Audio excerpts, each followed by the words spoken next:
Good morning friends, welcome to my channel R K education classes. अपना topic चल रहा था प्रोनाउंस का। आज हम प्रोनाउन में पार्ट नंबर 3 करेंगे। प्रोनाउंस में जो प्रोनाउंस वाली टेबल है वो हो गई थी पार्ट फर्स्ट में, और पार्ट सेकंड में हमने personal pronoun, possessive pronoun, reflexive and emphatic pronoun है उसके बारे में डिस्कस किया था। आज हम उसका जो फोर्थ टाइप है उसके बारे में डिस्कस करेंगे, डेमोन्स्ट्रेटिव।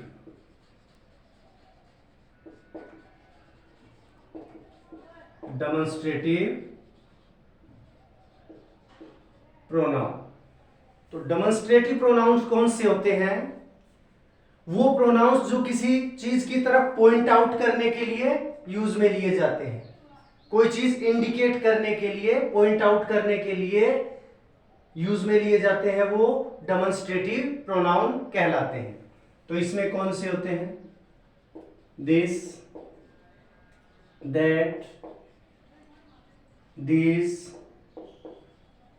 दोस, ये होते हैं दिस, दैट, दिस, दोस। तो इनका यूज क्या है वो देखिए, वो हम एक टेबल से कंफर्म करेंगे। This, that, this, those.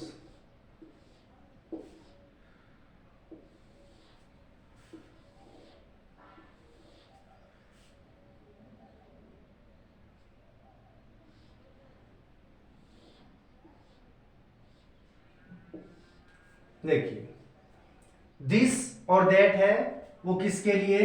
Singular noun के साथ, सिंगुलर के लिए यूज में लिए जाते हैं। दीज और दोज है वो प्लूरल के लिए। अब देखो, दिस और दीज है वो कोई भी जो नाउन है जिसकी बात चल रही है वो स्पीकर के नियर है, स्पीकर जो बोल रहा है उसके पास है, तब दिस और दीज का यूज होगा।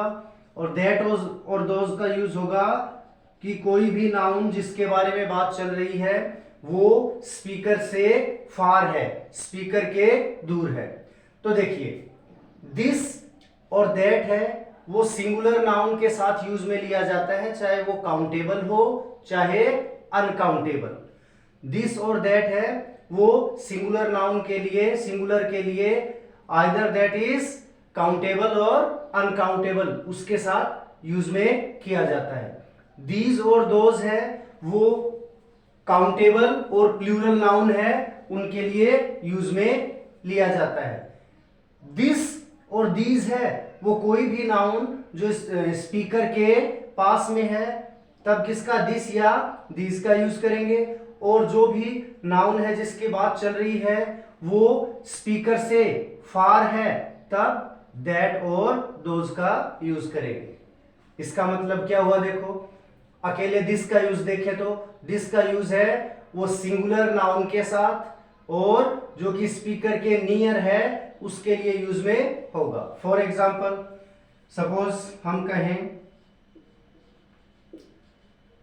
This is one of the most interesting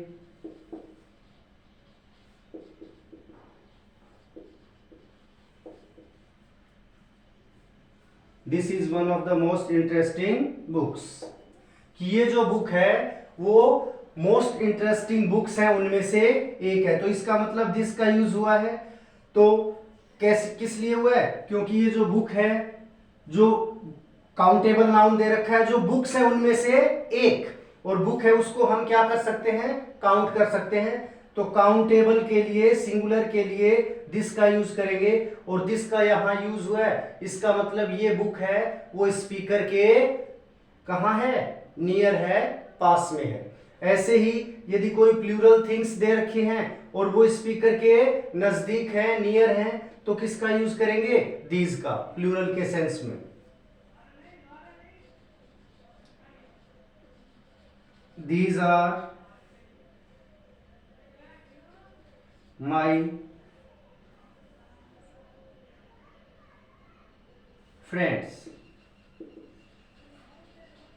तो देखिए, फ्रेंड्स है वो प्लूरल है, तो प्लूरल है इसके लिए दीज का यूज हुआ है, और दीज का यूज हुआ है तो इसका मतलब क्या है कि जो फ्रेंड्स हैं वो स्पीकर जो बोल रहा है, जिसके फ्रेंड्स हैं उन उसके कहाँ है, नजदीक है। तो दिस और दीज का यूज है वो नियरनेस के लिए होता है। कोई भी जो नाउन जिसकी बात चल रही है सेंटेंस में, वो यदि स्पीकर के नियर है और सिंगुलर है तो दिस का होगा, और प्लूरल है तो दीज का यूज होगा। अब देखिए दैट और दोज का यूज।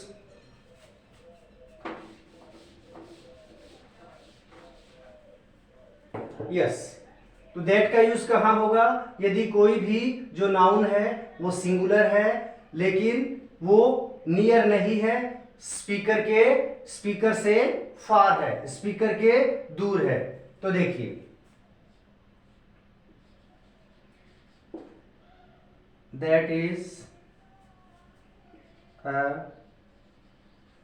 Good player. इसका मतलब देखिए क्या हुआ कि प्लेयर है वो सिंगुलर है, इसलिए दैट का यूज हुआ है, ठीक है।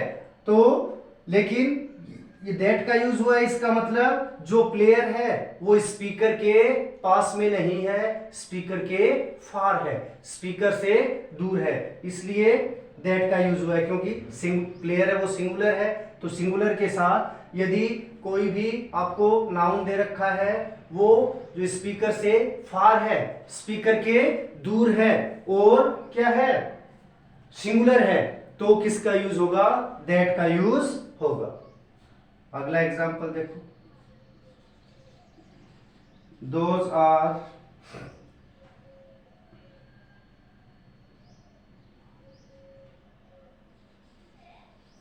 Good players. तो देखिए प्लेयर्स है यहां प्लूरल है और यूज किसका हुआ है, दोज का। तो इसका मतलब जो ये प्लेयर्स हैं वो स्पीकर से कहां हैं, दूर हैं। तो यदि कोई भी आपको नाउन दे रखी है जो कि सिंगुलर है और स्पीकर से फार है, तब तो दैट का यूज होगा, और वो नाउन प्लूरल है और जो स्पीकर है उससे फार है तो दोज का यूज होगा। तो ये था अपना डेमोन्स्ट्रेटिव प्रोनाउन। अगले प्रोनाउन के साथ फिर मिलेंगे। जय हिंद, जय भारत।